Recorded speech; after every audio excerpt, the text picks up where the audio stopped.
सरकार तीसरी बार दुनिया के सबसे बड़े लोकतंत्र की अगुवाई कर रही है। हालांकि 18वीं लोकसभा का स्वरूप पिछले 2 बार से बहुत अलग है और काफी बदला सा है। इस बार विपक्ष भी मजबूत है और इसका असर सत्र के दौरान भी दिखेगा। दरअसल लोकसभा का पहला सत्र कल यानी 24 जून से शुरू होगा, जो कि 3 जुलाई तक चलेगा। इस दौरान सबसे पहला मुकाबला स्पीकर के चुनाव को लेकर संभव है। माना जा रहा है कि लोकसभा स्पीकर के लिए पक्ष और विपक्ष में टकराव देखने को मिल सकता है। तो वहीं सबसे ज्वलंत मुद्दा पेपर लीक पर विपक्ष सरकार को घेरने की तैयारी में है और राहुल गांधी पहले ही इसको लेकर इशारा भी दे चुके हैं। वहीं अग्निवीर योजना को खत्म करने पर भी सदन में बहस संभव है, क्योंकि 37 सांसदों के साथ अखिलेश यादव इस मुद्दे को संसद के पटल पर रखने की तैयारी कर चुके हैं। साथ ही नए आपराधिक कानून पर भी चर्चा हो सकती है, क्योंकि ममता बनर्जी ने 3 आपराधिक कानूनों को लेकर पीएम मोदी को एक चिट्ठी लिखी है। यानी यही वो मुद्दे हैं जिसकी वजह से संसद के सत्र में टकराव की संभावना है। देखते हैं विस्तार से ये रिपोर्ट।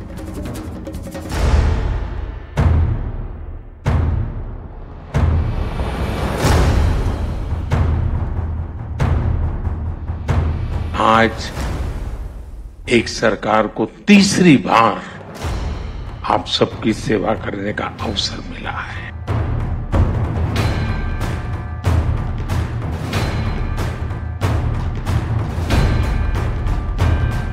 नरेंद्र मोदी का जो कॉन्सेप्ट था उसको ऑपोजिशन ने डिमोलिश कर दिया, खत्म कर दिया। देखिए, परंपरा क्या है, ट्रेडिशन कन्वेंशन क्या कहता है कि सबसे वरिष्ठ सांसद को स्पीकर प्रोटेम नियुक्त किया जाता है। तो ये अच्छा संकेत नहीं देता। ये टकराव पंगा ले रहे हैं पहले दिन से। सदन में राहुल गांधी को नहीं कंट्रोल कर पा रही थी भाजपा, उसमें अब प्रियंका जी हों। क्या होगा हाल भारतीय जनता पार्टी का? लोकसभा चुनाव में जनता ने जो जनादेश दिया, अब उसका संदेश संसद सत्र के पहले सत्र में मिलने वाला है। क्योंकि नई सरकार के पहले संसद सत्र से पहले विपक्ष भरपूर तलखी दिखा रहा है, बड़े बड़े दावे हो रहे हैं और दमखम आजमाइश की संभावना बन रही है।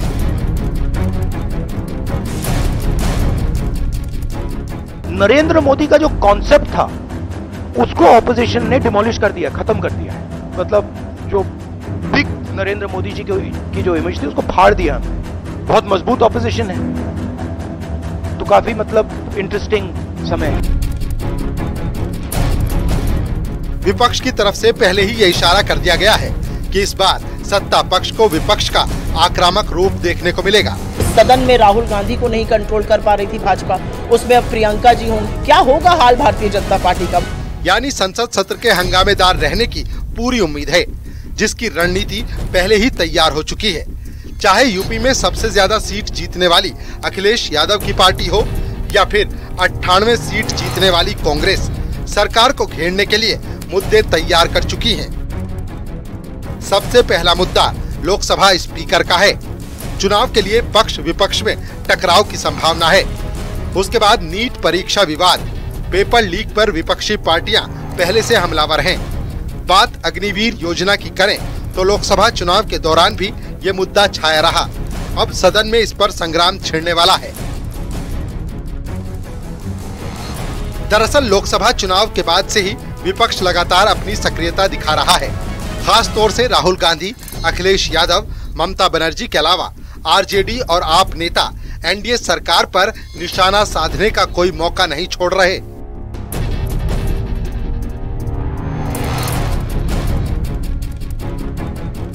इस बार संसद सत्र में अखिलेश यादव की भूमिका भी अहम मानी जा रही है। अखिलेश यादव अपने सभी 36 सांसदों के साथ बैठक करने वाले हैं। इस दौरान रणनीति तैयार होगी। दूसरी बार सदन में जो देश का मंदिर है उसमें हम लोग प्रवेश करेंगे और जो जनहित की समस्याएं हैं उसके लिए सदन में हम लोग जनता के हकों पर जो हमले हो रहे हैं, अब उसको रोकने के लिए सदन में जो कुछ करना पड़ेगा, मैं अपने नेता माननीय राष्ट्रीय अध्यक्ष जी के निर्देश पर हम लोग सदन में करेंगे। हमारा तो संसदीय दिल्ली आ गए तो संसदीय दल के नेता है ही हैं। तो नकली लोग हैं जिन्होंने ये कहा कि हम राम को लाए हैं। Can you believe, can the nation will believe कि ये राम को लाने वाले लोग हैं? राम तो अनाज काल से आए हैं, राम बहुत दिन से आए हैं। और तभी तुलसीदास जी ने लिखा था कि दैविक दैविक भौतिक तापा, राम राज काहू न व्यापा। क्या रामचरितमानस आज लिखा गया है? तो ये जो 22 जनवरी को प्राण प्रतिष्ठा हुआ है, उस समय हमारे देश के आदरणीय प्रधानमंत्री जी ने जो संदेश दिया देश को, राष्ट्र को, कि हम राम को लाए हैं। राम को लाने वाले नहीं हैं, राम तो अनादिकाल से आए हैं। राम किसी एक व्यक्ति के नहीं है, राम सबके हैं।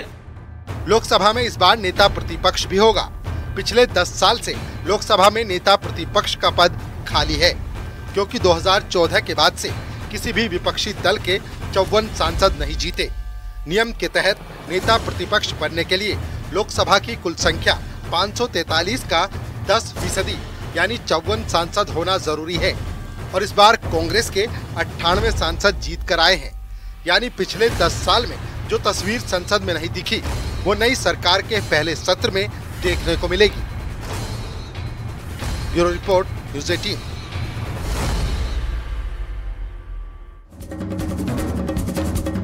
प्रोटेम स्पीकर पर सियासी विवाद गहराता जा रहा है। प्रोटेम स्पीकर की मदद के लिए 5 सांसदों का पैनल बनाया गया है और इस पैनल में 3 विपक्षी सांसदों को रखा गया है। कांग्रेस से के सुरेश, डीएमके से टीआर बालू और टीएमसी से सुदीप बंदोपाध्याय का नाम शामिल है, लेकिन तीनों पार्टियों ने फैसला कर लिया है कि वो पैनल में नहीं बैठेंगे।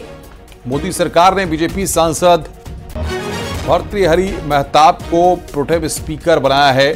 कांग्रेस के सुरेश को प्रोटेम स्पीकर न बनाए जाने का विरोध कर रही है।